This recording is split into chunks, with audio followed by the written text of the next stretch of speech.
Do you think the black church keeps black women single?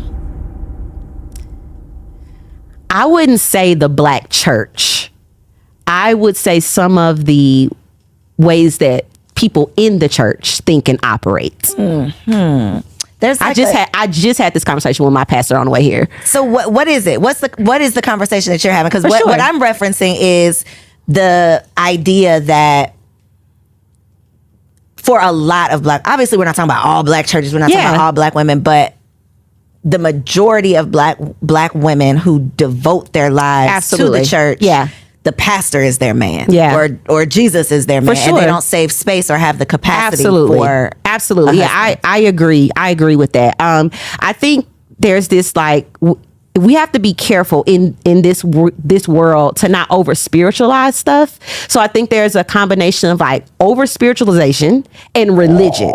Okay, I love Jesus. But I think the message of holiness is preached more to women than it is to men.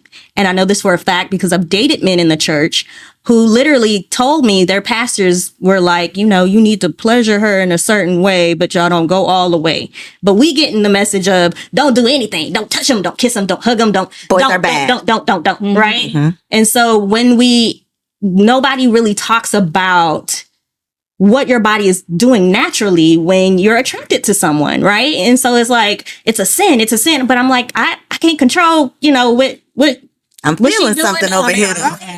And so, you know, how do I navigate through that so I don't fall into sin so that I can live this life? We don't hear that part. We just we hear the don't do it.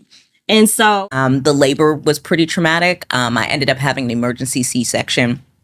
Lost a lot of blood to the point where they wanted to give me a transfusion. I was like, baby, it's between me and God, so no thanks. Mm-hmm. And that was a lot. And then probably about a year and a half later, we got separated. And a lot of that was deeply rooted in not unpacking. The unhealed. Yeah, we were depressed for literally 4 years? So we spent a good 5 years in like a active an active depression. Yeah. You know, it was one of those. What does that look like from your perspective, Chris? Like personally, and then your perception of what Maddie was going through. It just looked like work.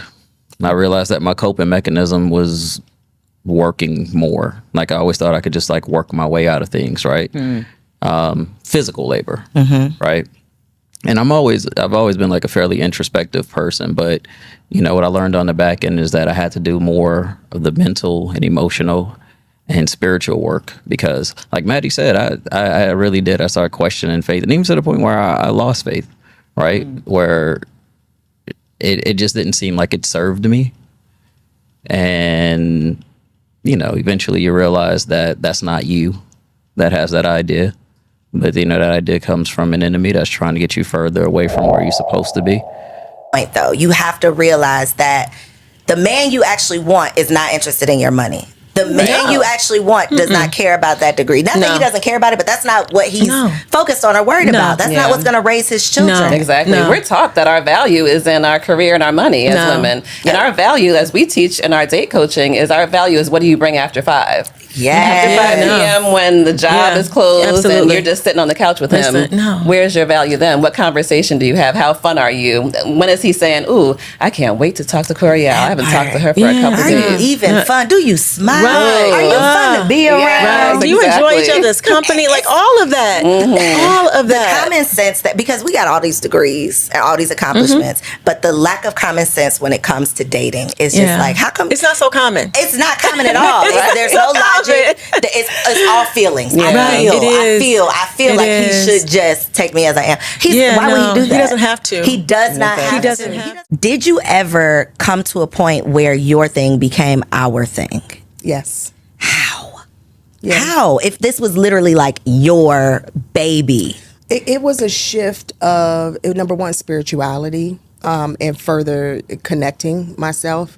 It was also in understanding the person who'd been there for me the whole time. Like really, while I was mentally fighting and sparring and thinking I had to protect myself and protect assets, he was there. He was there. He never gave me a reason to think otherwise. Like he never made me feel threatened. Like none of that. It was all internal. It was all from my past, you know, and a lot of the things that we do in our current relationships are a reflection of past bullshit that we've been through. And we got to let that baggage go so we can be fully here in the present and enjoy and allow ourselves to be loved. And so I